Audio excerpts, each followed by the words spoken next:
Think about the things you protect in your life. Mm. Your house, maybe. Mm. You lock the doors, right? Maybe you even have an alarm. We get those boundaries. Mm-hmm. Tangible ones. Exactly. Mm-hmm. But what about the other spaces, your mind, which is just constantly churning through information, Yeah. or your emotions trying to navigate, well, everything. And then there's our digital lives, just this endless flood. It's a lot. It can feel like those inner walls, and the digital ones too, are just full of holes sometimes. Leaves you feeling exposed, maybe just worn out. Totally exhausted. So, welcome to the deep dive. Today we're really going under the surface, trying to get why these boundaries we don't always think about are just so critical. Absolutely. And we've pulled together insights from, all sorts of places. Yeah. From the science of how our brains actually change, which is fascinating, It really is. to like core ideas about personal growth, and of course the big one, how our digital world shapes things. The mission today is pretty simple, really. We want to pull out the key reasons why putting up these firewalls for your thoughts, your feelings, your online life, why that isn't just nice to have. It's, well, essential for getting by and staying sane today. Okay, essential. So let's start with the brain then, the control center. It's not static, is it? Yeah. Science tells us it's always kind of rewiring itself. That's the amazing part, this neuroplasticity. It's this built-in flexibility. We saw this mentioned in a BBC News piece and a Healthline article. They talked about that meditation study. Oh yeah, the 6-week one. That's the one. Visible changes in the brain structure in just 6 weeks. It just goes to show how incredibly adaptable our brains actually are. 6 weeks isn't that long, really. It Mhm. suggests that even like small, regular efforts can make a real difference upstairs. That feels hopeful if you're feeling kind of stuck. It is hopeful, but like that BBC source pointed out, you got to stick with it for the changes to really take hold. It's not a, one and done kind of deal. Right, consistency is key. Precisely. Think about it like learning a new skill. You practice consistently, right? Well, focusing your thoughts intentionally, setting those mental boundaries, it strengthens the brain pathways you want and maybe weakens the ones you don't. Oh, okay. And that's where this whole idea of mental firewalls fits in. These are your deliberate attempts to block out the unwanted stuff, that background hum of stress, or the mental chatter that never stops, or just, your mind drifting off constantly. Uh-huh. The BBC thing even mentioned a part of the brain that tries to, stop that mind wandering, like a little gatekeeper. So our brain kind of has a focus mechanism, but we need to help it out. With these boundaries, how do we actually, build these mental walls day to day? Good question. And that brings up how habits form.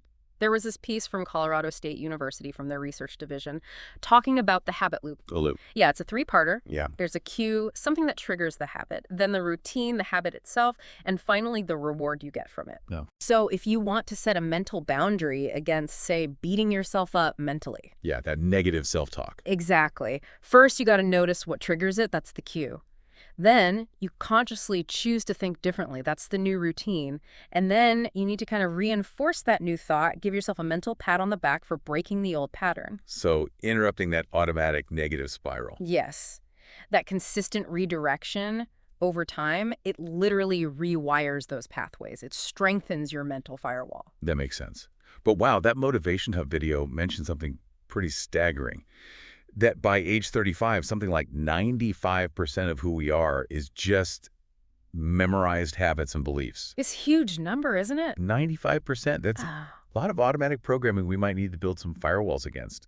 It sounds kind of daunting, actually. Well, it definitely shows why conscious effort is so important. If most of our operating system is just running on autopilot, then actively putting up mental boundaries against those unhelpful habits or beliefs, it takes real intention. You have to notice the pattern and then deliberately choose something different. Okay, so mental boundaries are foundational. Let's shift gears a bit to our emotional world. How do we build firewalls there? For growth, for protecting ourselves. Yeah, and if we look at the personal development landscape, that Div by Zero article on the 7 habits of highly effective people gives a really good starting point.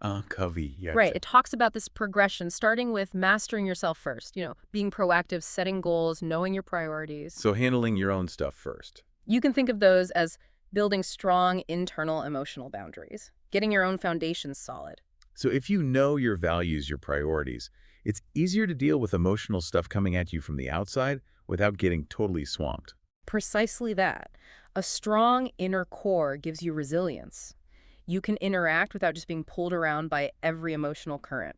It's kind of a different vibe from, say, the intensity of Awaken the Giant Within. Right, which can feel overwhelming sometimes. Exactly. The Seven Habits approach suggests that having these strong internal boundaries actually helps manage that intensity, gives you a stable base for change. Like a container, yeah. Yeah. What about that inner critic, though? This self-doubt that just eats away at you emotionally? How do you wall that off? Well, You Are a Badass really goes there. It talks about actively reframing how you talk to yourself, challenging those negative thoughts, ditching the self-doubt that is building an emotional boundary. Protecting yourself from yourself. Yeah. In a way. In a way, yes. Creating a shield against those damaging internal messages.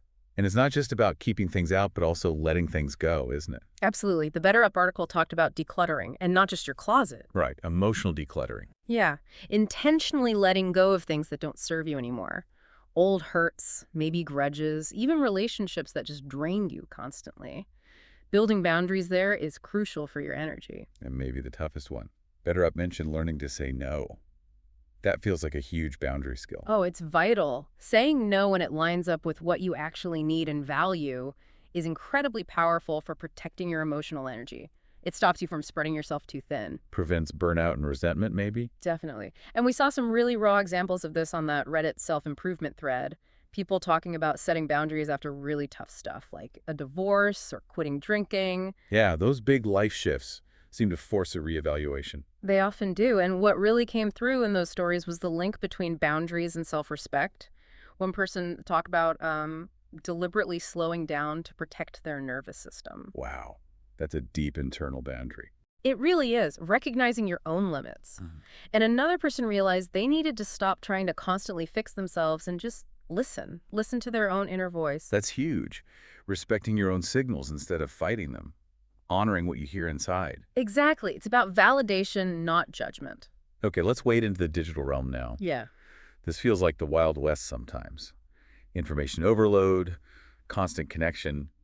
How do we even start building digital boundaries? Well, the Strike article brought up this idea of information analysis, basically needing skills to make sense of the sheer amount of data flying at us. A filter, essentially. And implied in that is the need for digital boundaries just to manage the flow. Otherwise, you just drown. And that Motivation Hub video captured that feeling perfectly, didn't it? That constant need to check the phone, check social media, it's almost unconscious. That constant connection really wears down our digital boundaries. It chops up our attention, makes it hard to focus deeply on anything, work, a conversation, just being present. Yeah, it blurs the lines between online and offline life, too. Definitely encroaches on personal time and space. So what can we actually do?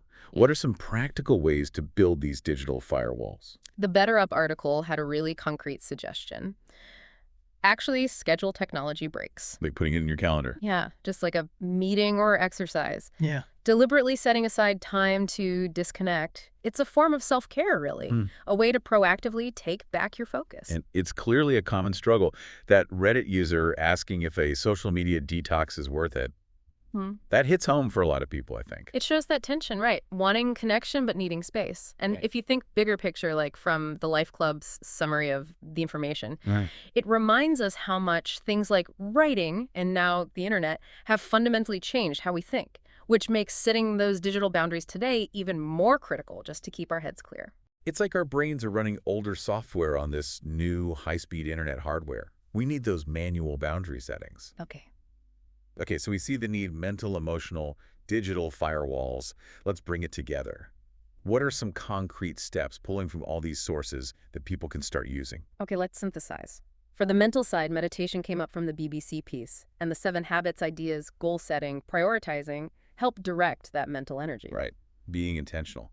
What about emotional boundaries? Better Up was key here.